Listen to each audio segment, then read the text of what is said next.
दोस्तों, जब हम डॉक्टर के पास जाते हैं तो वो जाते ही सबसे पहले आपका मुंह खुला करके आपकी जीभ को देखता है। वो जीभ को क्यों देखता है? क्योंकि आपकी जीभ और मुंह के का है वो आपके शरीर के हर अंगों के साथ नाड़ियों से कनेक्ट होता है और जिससे आपकी जीभ की हेल्थ देख करके वो आपकी हेल्थ का अंदाजा लगा लेता है। वैसे भी कहते हैं कि मुंह का स्वास्थ्य है वो सेहत का आधार होता है और दांत और आपका मुंह ही आपकी हेल्थ का शीशा होता है। इसलिए मुंह और दांतों की देखभाल जितनी जरूरी है उतना ही हम इसको इग्नोर कर देते हैं और इग्नोरेंस की वजह से हमारे मुंह के अंदर दिक्कतें शुरू हो जाती है। एक सर्वे के मुताबिक 86% लोग अपने ओरल हेल्थ को लेकर के बेपरवाह रहते हैं और ठीक से देखभाल नहीं करते। परंतु एक पॉजिटिव न्यूज भी है कि यदि हम ठीक तरीके से देखभाल करें तो दांतों की 90% प्रॉब्लम हम घर पे ही ठीक कर सकते हैं। और जब हम दांतों की देखभाल ठीक ढंग से नहीं करते हैं तो दांतों के अंदर कैविटी होना, मुंह के अंदर बदबू आना, फ्लॉक जमना, दांत दर्द, पीलापन, मसूड़ों में खून आना या दांतों में सेंसिटिविटी होना इत्यादि आम बात हो जाती है। तो आज हम बात करेंगे कि मुंह और दांतों की देखभाल के लिए हमें क्या करना चाहिए और क्या नहीं करना चाहिए। तो बिना किसी देरी के हम शुरू कर रहे हैं अपना आज का टॉपिक और आप देख रहे हैं आपका अपना चैनल हेल्दी हड्डू। दोस्तों, अगर आपको ये मेरी बातें अच्छी लगे, पसंद आए तो इसको लाइक करें, शेयर करें और सब्सक्राइब करें। दोस्तों, दांतों की अच्छी हेल्थ होती है वो आपके कॉन्फिडेंस लेवल को बूस्ट करती है।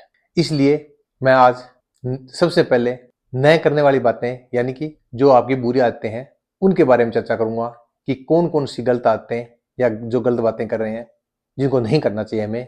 तो उनके अंदर सबसे पहली बात को मैं शामिल करना चाहूंगा टूथपेस्ट का इस्तेमाल।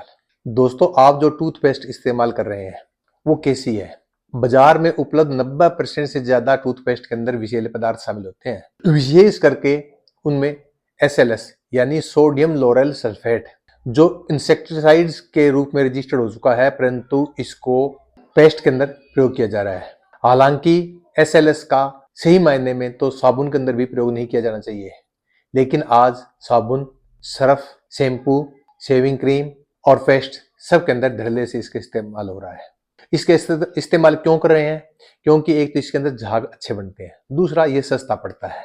तो इसका नुकसान जो एसएलएस है जिसको हम पेस्ट के माध्यम से मुंह के अंदर पेस्ट करते हैं तो इसका नुकसान होना हमारे हर एक अंग पे लाजमी है। दोस्तों, हमारा मुंह इतना सेंसिटिव पार्ट है और उसके जो ग्रंथियां हैं वो शरीर के हर अंग के साथ जुड़ी है। इसका एक उदाहरण मैं आपको बताता हूँ कि जब भी किसी व्यक्ति को हार्ट की प्रॉब्लम होती है तो उसके जीभ के नीचे एक टेबलेट दी जाती है जो सिर्फ 7 सेकंड के अंदर अपना असर दिखा देती है और हार्ट की प्रॉब्लम से व्यक्ति को बाहर कर देती है। और जब 7 सेकंड के अंदर वो असर कर देती है तो हम एसएलएस युक्त जो पेस्ट को हम 1.5-2 मिनट मुंह के अंदर रखते हैं तो हमारे शरीर के किस किस अंग को कितना कितना नुकसान पहुंचा रही है इसका आप सहज अंदाजा लगा सकते हैं। दूसरी प्रॉब्लम हमारी पेस्ट के अंदर आती है फ्लोराइड की। हालांकि ज्यादातर डॉक्टर भी फ्लोराइड युक्त टूथपेस्ट का इस्तेमाल करने का रिकमेंड करते हैं, परंतु एक स्टडी आई है कि यदि 2.8 ग्राम फ्लोराइड किसी 50 किलो के व्यक्ति को खिला दिया जाए तो उसकी मौत हो सकती है। माना कि आपकी टूथपेस्ट के अंदर फ्लोराइड की मात्रा कम होगी, लेकिन कितनी ही कम हो वो आपके शरीर को नुकसान तो कर रही है और धीरे धीरे वो नुकसान है वो बड़ा नुकसान होता जाता है। और विशेष तौर पर बच्चों के मामले में बच्चों की आदत होती है किसी चीज को खा जाना और वो टूथपेस्ट को भी खा जाते हैं और जब बच्चे टूथपेस्ट खाते हैं तो उनके अंदर कितना नुकसान होगा इसका आप अनुमान लगा सकते हैं।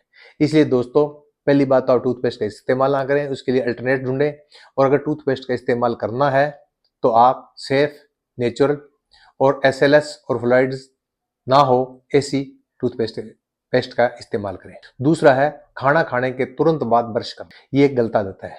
लोग हाइजेनिक के चक्कर में खाना खाने के तुरंत बाद ब्रश कर लेते हैं, लेकिन कुदरत ने अपना सिस्टम बना रखा है। जब हम खाना खाते हैं तो खाने के साथ सलाइवा शामिल होता है और उस सलाइवा के अंदर उस वक्त जो सलाइवा रिलीज होता है उसके अंदर एसिड लेवल ज्यादा होता है ताकि खाने को पचन में हेल्पफुल हो सके। इसलिए खाना खाते वक्त हमारे मुंह के अंदर एसिड लेवल एक्टिव होता है और टूथ इनेमल है वो वीक हो जाता है और खाना खाने के तुरंत बाद अगर हम पेस्ट करेंगे तो हमारे दांतों को नुकसान हो सकता है।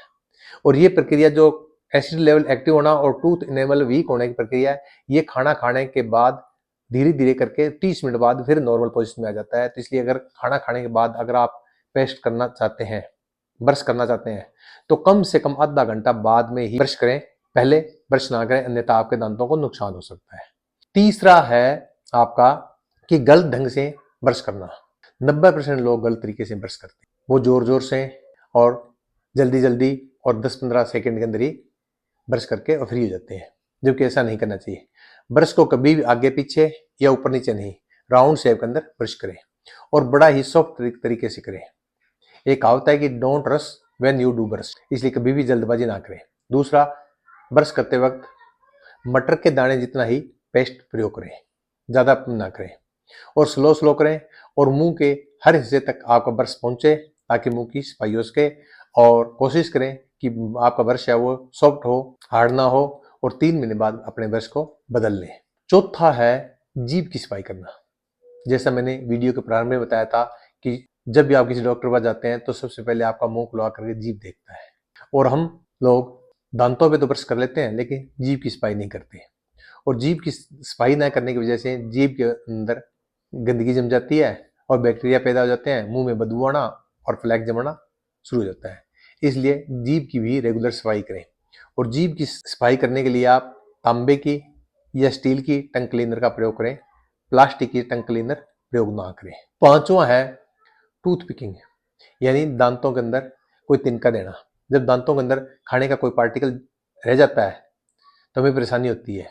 अगर कोई पार्टिकल रह गया तो सबसे पहले उसको कुल्ला करके बाहर निकालने की कोशिश करें। अगर कुल्ला करने के बाद भी नहीं निकलता है तो मजबूरी के अंदर सिर्फ जहां खाने का कण फंसा है वहीं तिनका करें, अन्यथा ना करें।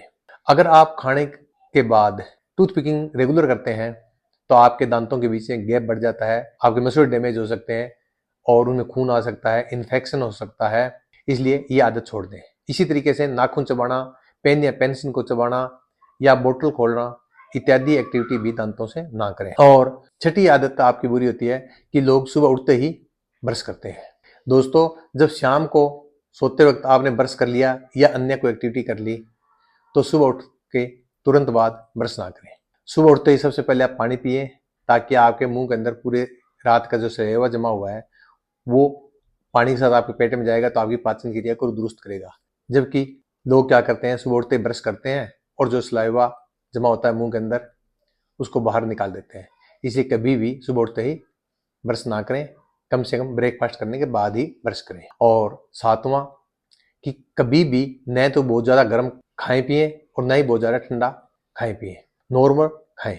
जब आप बहुत ज़्यादा गर्म या बहुत ज़्यादा ठंडा खाते हैं पीते हैं तो उसके आपके दांतों में सेंसिटिविटी होती है, दांतों को नुकसान पहुंचता है, मसलों को नुकसान पहुंचता है। तो ये 7 जो आते हैं, जो बुरी आते हैं, इसको बदलना चाहिए। ऐसी ही कुछ आदतें जो आपको करनी चाहिए उनके बारे में हम चर्चा करेंगे। सबसे पहले जो आपको आदत में शामिल करना चाहिए वो है कि खाना खाने के बाद कुल्ला है वो बहुत अच्छी तरीके से करना चाहिए। आमतौर पर लोगों की आदत होती है कि आप खाना खाने के बाद गए, मुंह में पानी लिया और 2 सेकंड के अंदर ही पानी बाहर निकाला और इतिश्री कर ली। ऐसा नहीं, हमेशा ही खाना खाने के बाद अच्छे से कम 20 से 30 सेकंड तक कुल्ला करें। और इसके लिए एक आदत बनाएं कि खाना खाने के बाद जाएं तो सबसे पहले आप मुंह में पानी लें और उसके बाद हाथ धोना शुरू कर दें। हाथ धोएंगे तब तक मुंह के अंदर पानी है उसको अच्छे से मुंह में रोटेट करें, हिलाएं पानी को, ताकि दांतों के अंदर मसलों में कोई खाने के पार्टिकल रह गए हैं तो वो निकल जाएं। तो एक तो अच्छे से कुल्ला करना। दूसरा, एक आयुर्वेद के अंदर एक बहुत बड़ी अच्छी बात आती है जिसको हम ऑयल पुलिंग बोलते हैं। ऑयल पुलिंग क्या होती है कि आप तेल का कुल्ला करना। इसके अंदर हम सुबह खाना खाने के बाद क्या करें कि 1 चम्मच तेल को मुंह में ले लें और मुंह के अंदर उस तेल को रोटेट करते रहें, घुमाते रहें और लगभग 10 मिनट तक उस तेल को मुंह के अंदर रखें। जब हम मुंह के अंदर उस तेल को घुमाएंगे तो एक तो हमारे फेस की एक्सरसाइज हो जाएगी, दूसरा जो हमारे गले के अंदर, जीभ के ऊपर या मसलों के अंदर जो बैक्टीरिया या पार्टिकल जमे हुए हैं वो निकल जाएंगे और आपके पाचन क्रिया, क्योंकि हमारे जीभ का और उनका कनेक्शन हमारे और मसलों का कनेक्शन हमारे आंत से भी होता है, तो हमारी पाचन तंत्र तक जो भी बैक्टीरिया है उनको वो खींच लेता है, एब्जॉर्व कर लेता है और हमारे पाचन क्रिया भी स्वस्थ होती है, मुंह को भी स्वस्थ बनाता है, दांत चमकते हैं और आपके होंठ और मसूड़े अगर किसी के लीले या कालापन आ गया है तो वो भी साफ हो जाते हैं। और इसके लिए आप सरसों का तेल, तिल का तेल या नारियल का तेल प्रयोग कर सकते हैं। लेकिन ये तेल हमेशा ही कच्ची घानी का, घर का निकला हुआ होना चाहिए, मिलावटी युक्त तेल ना हो। तीसरा है कि आप पेस्ट की बजाय दंत मंजन का प्रयोग करें। दंत मंजन का प्रयोग करने का के पीछे मुख्यतः दो कारण मैं बताता हूँ। एक तो दंत मंजन है वो नेचुरल एलिमेंट से बना होता है, उसके अंदर किसी तरह का केमिकल या पॉइजनस वाले जो SLS वगैरह नहीं होता, तो एक तो एक नेचुरल होता है। दूसरा, दंत मंजन से हम उंगली से लेकर के जो दांतों पे हम मसाज करते हैं तो मसूड़ों पे भी मसाज होती है, और मसूड़ों पे मसाज होती है तो मसूड़ों की जो नसें होती है वो हमारी आंत से जुड़ी होती है, और जो मसूड़े स्वस्थ होते हैं तो आंत, जब मसूड़ों की मसाज करते हैं तो आंत भी एक्टिव हो जाती है, और आंत है एक्टिव होकर हमारे पाचन तंत्र को स्वस्थ करती है। तो अगर दंत मंजन का प्रयोग करेंगे तो न केवल हमारे मुंह की हेल्थ बढ़िया होगी बल्कि हमारा पेट भी ठीक रहेगा। चौथा है दांतों की प्रॉपर एक्सरसाइज करना। ये टॉपिक आपको हो सकता है अजीब लगे कि हमने बॉडी की एक्सरसाइज का तो सुना था, तो मुंह की या दांतों की एक्सरसाइज कैसे करें। ठीक है दोस्तों, जैसे हम शरीर की एक्सरसाइज करने के लिए ग्राउंड जाते हैं, जिम जाते हैं, डंबल उठाते हैं, इसी तरीके से हमें कोई ग्राउंड या जिम जाने की जरूरत नहीं है, लेकिन दांतों की एक्सरसाइज करना जरूरी है। दांतों की एक्सरसाइज करने के लिए आपको खाना जो खा रहे हैं उसको चबा चबा के खाएं, जिससे आपके दांत और मसूड़े मजबूत हो जाएं। जितना आप खाना को चबा के खाएंगे उतनी आपके दांतों की एक्सरसाइज बढ़िया होगी, मसूड़े स्वस्थ होंगे और आपका पाचन तंत्र सुधरेगा। इसके लिए आप गन्ना चूस सकते हैं, कच्चे फल और सब्जियां हैं उनको डायरेक्ट दांतों तोड़ कर खा सकते हैं। मिठाई है, फास्ट फूड है, पैकिंग फूड है या जंक फूड है, उसको अवॉइड करें, क्योंकि उनके अंदर केमिकल मिले होते हैं जो आपके दांतों और मसूड़ों को नुकसान पहुंचा सकते हैं। आप कैल्शियम युक्त भोजन खाएं, प्रोबायोटिक कहें उनको अपने भोजन में शामिल करके और दांतों की हेल्थ को इम्प्रूव कर सकते हैं। इसके बाद पांचवा, दांतुन करना। पुराने जमाने के अंदर हमारे बुजुर्ग लोग थे, वो नीम या बबूल की दांतुन करते थे और 90 साल तक भी उनके दांत बिल्कुल स्वस्थ रहते थे। आज हम मॉडर्न दिखने चक्कर में दांतुन करना छोड़ चुके हैं और पेस्ट के अंदर चले गए हैं। लेकिन आज जो आप पेस्ट कर रहे हैं उसके अंदर केमिकल होता है, लेकिन वो कंपनियां आपको बबूल युक्त नीम वाली दांतुन, नीम वाली पेस्ट बोल करके या लौंग वाला कह करके या नमक वाला कह करके, चारकोल वाला कह करके बेच रही है। जब आपने नीम, बबूल, चारकोल, नमक, लौंग इत्यादि वाला पेस्ट करना है तो इससे अच्छा है कि आप उनकी दांतुन कर लीजिए। और नीम और बबूल तो हमारे आसपास में बहुतायत में है, जो इजीली मिल जाता है और बिना किसी खर्चे के आप इनको कर सकते हैं। और इनकी पेस्ट करने से, क्यों, नीम और बबूल के अंदर एंटीबैक्टीरियल कंपोनेंट होते हैं जो आपके दांतों के लगभग सभी तरह की बीमारियों को बचा सकते हैं। और एक सर्वे आया है कि अगर नीम की दांतुन आप लगातार सुबह शाम दोनों वक्त 6 महीने कर लेते हैं तो आपके मुंह के अंदर मसूड़ों में खून आने वाली पायरिया की दिक्कत है वो नहीं रहेगी, दांतों में कीड़ा नहीं रहेगा, दांतों की सेंसिटिव खत्म हो जाएगी। तो आप दांतुन को प्रयोग करें। इसके बाद छठा है कि रात को सोते समय लौंग के तेल का कुल्ला करना। ये आपने बुजुर्गों से सुना होगा कि जब भी जाड़ दांत में दर्द होता है तो लौंग जाड़ या दांत में दबा लिया जाता है तो दर्द ठीक हो जाता है। लौंग के अंदर एंटी इन्फ्लेमेटरी और एनर्जिक गुण होते हैं जो दर्द को भी कम करते हैं और सूजन को भी कम करते हैं। तो रात को सोते वक्त खाना खाने के बाद अच्छे से कुल्ला करने के बाद आप 1 गिलास पानी ले लीजिए और उसके अंदर 1 बूंद लौंग के तेल की डाल करके और अच्छे से मुंह का कुल्ला कर लें। उससे आपके मुंह के अंदर बदबू नहीं आएगी, अच्छी स्मेल आएगी, और जाड़ दांतों के अंदर मसूड़ों में कोई खाने का पार्टिकल रह गया है तो वो भी, उसमें बैक्टीरिया पैदा नहीं होंगे, सड़न पैदा नहीं होगी, और दांतों की और मुंह की हेल्थ है वो इम्प्रूव होगी। और इसी अंतिम है, इतना कुछ करने के बाद भी अगर कोई समस्या आती है, तो आप इग्नोर ना करें, डॉक्टर के पास जाएं, डॉक्टर से दिखाएं, उनसे राय लें, क्योंकि मुंह की समस्या को इग्नोर करना भी आपके स्वास्थ्य के लिए नुकसानदायक हो सकता है। तो दोस्तों, आज के लिए बस इतना ही, फिर हम मिलेंगे किसी और टॉपिक के ऊपर। नमस्कार।